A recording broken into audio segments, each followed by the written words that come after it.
Hello learners of all ages, my name is Mr. Montgomery. I teach 4th and 5th grade math, and today we're going to be learning about additional properties.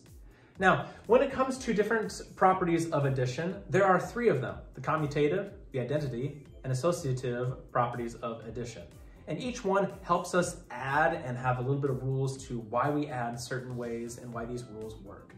So we're going to be going through all 3 today, but first we're going to be talking about the commutative property of addition. Commutative property of addition states that you can flip the numbers around, and it doesn't matter what the order of the numbers are, the result of your addition will still be the same. An example for this might be 3 plus 4, or 4 plus 3.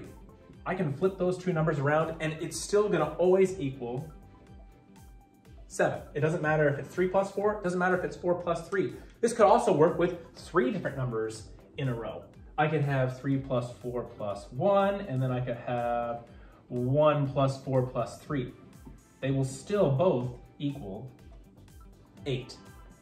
Now moving on to the identity property of addition, it states that if 0 is in your problem, any number that you add to 0 will still be that same number. So 5 plus 0 will still be 5, and it is the same way when it's the other direction.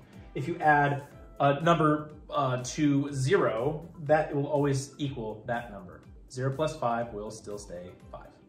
Now the associative property of addition might be the most challenging one of all, but we're going to be taking it step by step. The associative property of addition states that it has a set of parentheses, and it doesn't matter where you put those sets of parentheses. When you add everything together, it still should equal the same.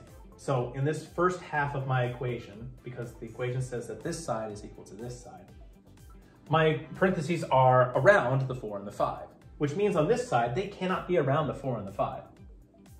We're going to have them be around the 5 and the 2.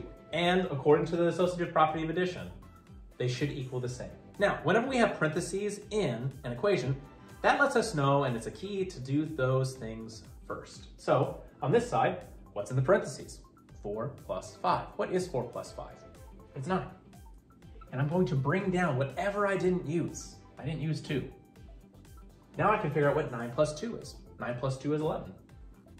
So I have the value of 11 on this side, which means that I should have the value of 11 on this side. Well, let's do what's in the parentheses first. 5 plus 2. 5 plus 2 is 7. I didn't use the addition symbol, and I did not use my 4 yet. All right, next step. 4 plus 7. Well, 7, 8, 9, 10, 11. Oh, it's also 11. It didn't matter if I had the parentheses around the 4 and the 5. It didn't matter if I had the parentheses around the 5 and the 2. They both still equaled 11. Now, when it comes to the different properties, it's really important that we can remember them. Commutative property, I tell my students we have different actions. So commutative property, it doesn't matter what direction it is, it's always going to equal the same. The identity property, you can either use like a telescope to help you remember that it is 0, or some kids like to remember it as a magnifying glass, where the 0 is the prominent shape. So anything that is added to 0 is part of the identity property. In the associative property, some people remember that it has 2 S's, so it will have the 2 sets of parentheses. That's just one way to remember it. So let's take a look at a couple of examples. Over on the left-hand side, I have the different properties of addition: commutative, identity, and associative, with pictures to help you remember what they look like and what to look out for.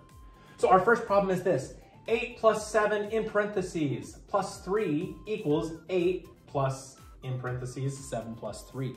Now, you should use your keys over here. We're not flipping any of them around. They're in the same order. 8, 7, 3, 8, 7, 3. So it's not the commutative property. Identity property, I don't see any zeros there. Associative property has to do with parentheses. I have one set of parentheses here, another set of parentheses here. This is using the associative property of addition. Let's try another one. I have 13 plus n when n is equal to 0. This one has a variable in it, but it lets us know what the value of n is. N is 0. Can you tell me which property is it? Is it the commutative property, identity property, or the associative property of addition? So one thing in your homework assignment that it's going to be throwing at you is, well, we're supposed to find the sum of each one and describe the different properties of addition that we use. When it comes to this is where it kind of deviates a little bit. There's more than one right answer to, or more than one right way to get the answer. But there are a few of them that are fairly obvious that we can combine, or flip, or put in parentheses. For example, this one is 17 plus 19 plus 1. So in my opinion, and the way that I see it, I see this 1 and this 9, because of regrouping, can be put together to make a whole new set of 10s. 19 plus 1 is 20. So what I want to do is I want to use the associative property to make sure that we do the 19 plus 1 first. 19 plus 1 is 20, and now I have 17 plus 20.